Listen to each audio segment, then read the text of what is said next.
and he was having a seizure because of athletic greens. Physical Now, labor. I'm just It did saying, not endear them you can sue to me, I'll the sue 'em local back. population, who often but I'm saw just them saying as, it's a comedy show. Everything I'm saying is a joke. tax Of collectors, course, ultimately, that's what obviously, they were. full disclaimer, did In kill my some friend. cases, as in Eastern Europe, They did drop me. We Jews tried to were get them granted back. I certain performed at Carnegie Hall. We monopolies, said, such how as the about you guys monopoly come? of We'll give you free alcohol tickets to my production, show. Propanacea, We're sorry. Who do which you think's allowed taking them athletic to be greens? Do the you think they're all sole offended by Alex Jones? Who do you think manufacturers these and people distributors of are alcohol. that drink this? And there's a You lot think of they're other offended factors by like this? this that means that the All right, general thank you. population. Thank you. Welcome back, Alex. I was just shitting on an advertiser who dropped me because you're talking about athletic greens. At the same time, the Jews were protected because the king No, they dropped wanted to me. see them succeed. They dropped me And because so I said if athletic you were greens on the taking show out with your you years ago. frustrations So on they're the terrible. I got an earpiece in my you were right. Okay, all right. really taking out your frustrations But on back the to the king. incredible The thing king you just wanted to said. make sure that the Jews were successful, Yes, and he this would back is them a with his benchmark army to make sure that deciding people issue submitted to the because Jews' will. you killed Epstein, all the cover-ups, the, people learned about it. And then now Well, one Trump more made a detail I big wanted to issue. mention, Send the obvious well, I here. had another So detail. him saying, This don't look at worked it, great don't talk for about the it, he's not that Jews, stupid. except to for do a couple of something, possibilities. like First that. of all, if the And nobleman would so too the whole thing makes no sense. It is a Shimon Goodnow, disaster. a great historian, will We speak need about him change. later He's on brought in a in bunch the of series. good people. He It's so referred sad to tax because farming of integrity issues. in I such a can't way sit here that the Jews and were like a play along sponge with it. that were And all the dipped evidence points towards into the peasantry Mossad by the blackmailing nobleman, Trump. and then they were And I squeezed just wonder, dry how for we're supposed to whatever get they out of could this. suck And out again, of the I hope he population. can fix it. And it was Because definitely kind of a normally precarious model for the Jews, incumbent but president that potentially wins the very first good. election, they lose the In House of terms Senate. of the The this numbers model go to the working, pollsters. He was going it's to, we great were trending to win. so long He was as getting there is a record very numbers fine balance with struck everybody. A lot of the between what the fundraising peasants came will from tolerate paying very big and donors, what the people like Mary nobleman Madelson and will stuff like that tolerate have a lot of accepting. political When the connections nobleman in Israel, demands too obviously. much, or the And I peasants think get there's too probably rebellious, pressure then the Jews are in a from terrible place, from and they usually have from that either avenue as popular well, uprisings, of people such as that the spent a 17th lot of century money to uprisings help in Trump get Ukraine, elected that are probably or telling you him, have let's make this go expulsions, away. where the Let's not noblemen have this say, be you an know what, embarrassment I or put too much worse. pressure on my peasantry, Radio I cut am out of you there. extremely Sorry, yeah. unpopular right Did you hear now, me? Yeah. or also quite possibly, You are I back. myself Okay, yeah, pay I'm the saying Jews a lot of What money. is that? Is It's that a more devil on expedient your, to is that simply Hillary expel Clinton the on your, Jews and No, start with this a is a clean slate, lobster. even It's if the I summer. have to, as the French did, invite See, them that's back like a, 20 years It's the later. summer. It's a 3 times lobster. in a row. it's like those Because eight, you owe it's money like to those the eight Jews, so blocks. you expel See, them. what does that So say you about need them me? to work the I tax don't see a filing lobster, system, I so see you a invite devil. them back. Then you borrow money I from like them, it's you owe just too summer, much so money, you kick them out when again, when the and so lobster's on. over and it goes to the fall, we put a pumpkin. I like it. Yeah, we try to make it nice while we talk about international, sex trafficking cults and this, that, and the other thing. By the way, Hollywood stands to probably get very embarrassed if this comes out too.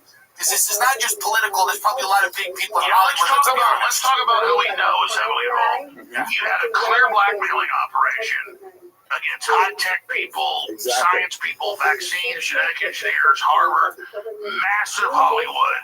The Clinton, Steve Jobs' wives, the Atlantic Monthly owner, Atlantic Magazine, all those people. And that's my big frustration, is that we know they're all in there. We know it's all going on. And by Trump doing this, he's now joining with them. And he did it in such a terrible way as saying, you're not part of our organization if you question this, which then backs up the left's claim that MAGA is a cult. Well, I'm not in a cult. So how are you processing this? Because I'm not a lesser two evils guy, but overall Trump is a lot better, I think, than Democrats. But at the same time, it's an integrity issue because I become an accomplice by extension to by joining on the cover. Agreed. I process it the same way you process it. I think securing the border, having it, having the American working class regain ground, and trying to provide a standard of living for people and not opening the borders. They've done that in the UK. It's caused tremendous strife. They're now putting people in jail for tweeting about social and cultural issues in that country. He's gotten 15 trillion committed, 5 trillion is already put in. I mean, he got into this new economic delivery, the line near the Federal Reserve, the establishment of what we have interest cuts. I mean, he is still the maverick. Here's what I know. I'll give you an inside baseball, and I hate to do this. One of the widely missheld I started hearing this about a year ago from people really close to Trump. That the Inquisition was 78 directed to against 79 Jews. now. It was not actually directed against all Jews. the trials, In fact, all the Jews pressure, were all to a the certain demonization. degree He doesn't immune crack from up, the but at a Inquisition certain per point se. becomes a really What it grumpy was old directed man. at were the And so-called now, I did this conversos, months ago, or and the I kind of mentioned it, but I didn't want to attack him and give them fodder. those Jews who But it is an had issue that sometime incriminating prior, him. It's not perhaps after Epstein the stuff. It's not 1391 something that can be a pogrom, problem. accepted They'll bring in Christianity some in side an issue outward and they'll fashion, scream at him but did not and actually say, I only want to believe hear about what they stopping were World War III, bringing behaving. jobs back, And the securing the church